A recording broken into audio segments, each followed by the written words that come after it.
Vertigo is a fairly common presentation for our patients and can occur as a result of many different conditions.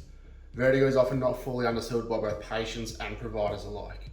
This video and the provided document aim to strengthen your assessment of patients presenting with vertigo and hope to provide you with a simple, non-pharmacological method for treating these patients. After viewing this video, you'll be able to describe the symptom of vertigo and how it typically presents, identify the common causes of vertigo that may be seen in the pre-hospital environment, demonstrate the Dix-Hallpike test and Epley manoeuvre, and understand how they relate to patients presenting with benign paroxysmal positional vertigo, and discuss the neurological and non-neurological causes of vertigo, and demonstrate a basic knowledge of how to differentiate them. Quick disclaimer, this video is for educational purposes only and doesn't supersede any of AV's clinical work instructions or clinical practice guidelines. It's important to understand that vertigo is not one specific condition, but a symptom. Patients report feeling either as if they are moving or that the room is moving around them. It's important to note that patients can often be poor historians in terms of their vertigo. Many patients can report suffering vertigo for hours or days, when what they are often describing is the nausea it causes or how long they've been suffering recurrences of vertigo, rather than the actual attack. It's important during assessment to clarify the duration of an individual attack of vertigo. This is quite a strong predictor for the cause. During this video, any reference to the duration of vertigo describes the persistence of an attack of symptoms. Vertigo can be caused by various conditions and is usually described as being either peripheral or central in origin. Some central causes of vertigo include stroke, vestibular migraine, postural hypotension, hypoglycemia, as well as the presence of tumours. Peripheral causes include vestibular neuritis, labyrinthitis, Meniere's disease, and benign paroxysmal positional vertigo. This is by far the most common cause of vertigo and is typically what patients are referring to when they say they've been diagnosed with vertigo. Trauma is another potential cause of vertigo, which may affect both peripheral and central structures, depending on the areas impacted. To understand and differentiate BPPV from other causes of vertigo, it's important that we gain an understanding of these other causes. So we'll start with a familiar topic to most of us, stroke. Vertigo is a potential symptom for patients suffering from acute stroke, but is often seen alongside other neurological symptoms. In fact, it's very rare for vertigo to be the only reported symptom, and typically it's persistent and non-resolving.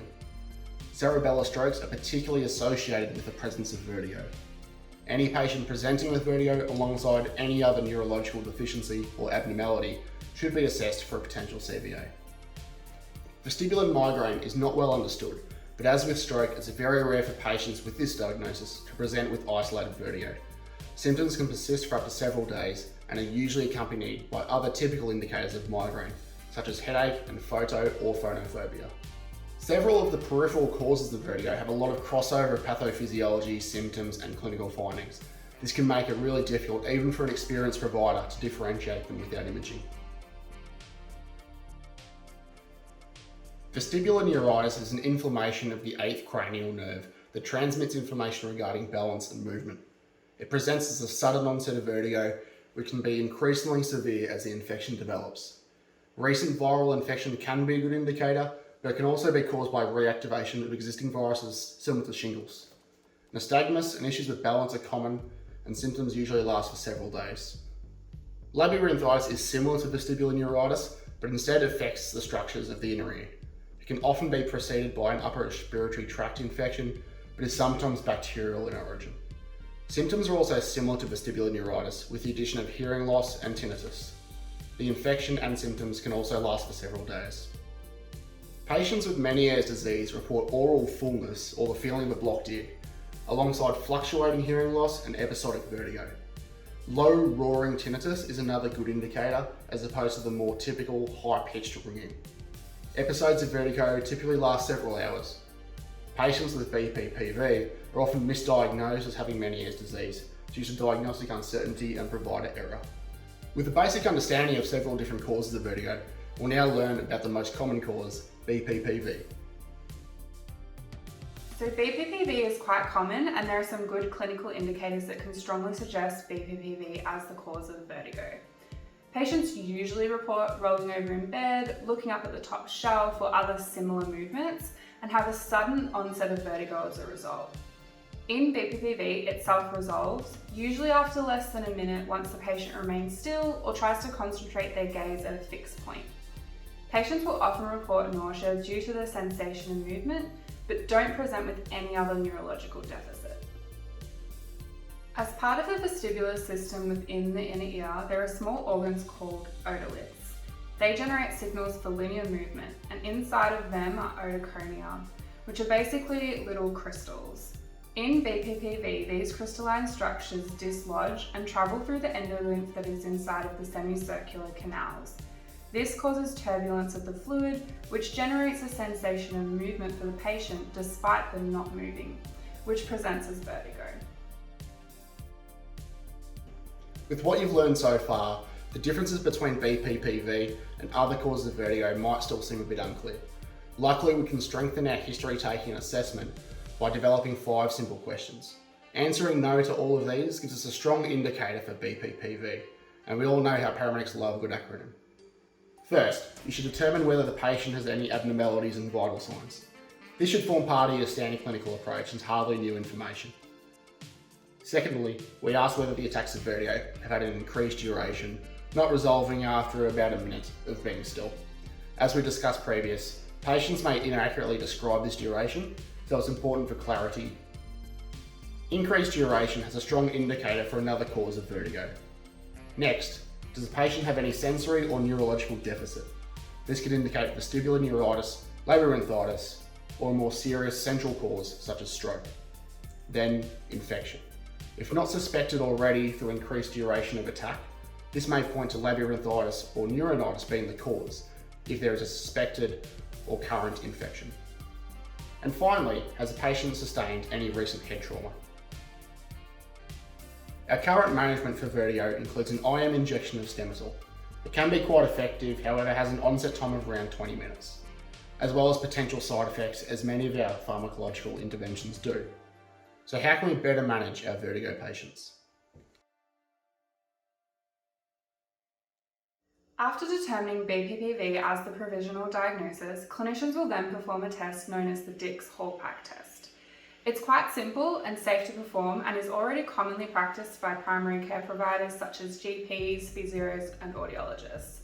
It's reasonable to say that paramedics could achieve good results in the field with it also. It works by aggravating the dislodged otoconia in the posterior canal, which is the cause of around 90% of BPPV cases. This will likely trigger their vertigo, so advise your patient prior to performing it on what to expect. The test is performed on each ear individually, with the side facing towards the ground being the side that is being tested. Begin by advising your patient of the movements of the procedure and gain consent. Patients complaining of any pain in the neck, with conditions that restrict their range of movement, or they're unable to lie supine should not have this test performed. The test can be performed on the patient's bed or on the stretcher as shown. Ensure the stretcher is on stable ground, the brakes are on, and it's adjusted to a safe working height. Begin by rotating the patient's head 45 degrees to the side being tested. Next, lie the patient down as quick as can be tolerated. Maintain the rotation of the patient's head and extend their head approximately 30 degrees over the edge of the bed. Assess the patient's eyes for the onset of nystagmus over the next 60 seconds. You should witness torsional and vertical beating nystagmus that usually begins after approximately 10 seconds and fatigues in intensity over time. For the test to be positive, these two types of nystagmus must be witnessed. Torsional nystagmus is usually most obvious when the eyes are directed towards the downwards ear, and vertical beating nystagmus when the eyes are directed towards the upper ear. Remember, round and down, up and up. If this is present, the Dix-Hallpike test for BPPV is positive. If negative, repeat on the other side. Following a positive Dix-Hallpike, you move directly into the Epley maneuver, which is a treatment that is often taught to patients with BPPV so that they can perform it at home and manage their symptoms. This series of movements helps to manipulate the otoconia through the endolymph and back towards the less sensitive areas of the inner ear. In the first instance, it is an effective treatment in around 80% of cases. The manoeuvre involves the patient maintaining 4 positions for approximately 30 seconds each. The first position is reached during the Dix-Hallpike test with the head extended 30 degrees over the end of the bed and rotated. Next, the patient's head is moved towards neutral extension and rotated towards the opposing shoulder.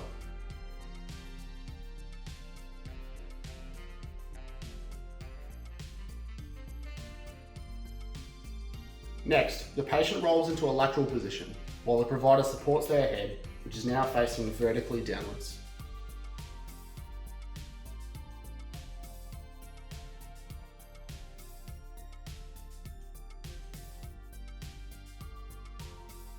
After 30 seconds, direct your patient to move their legs over the edge of the bed and slowly move them into a seated position with the chin on their chest.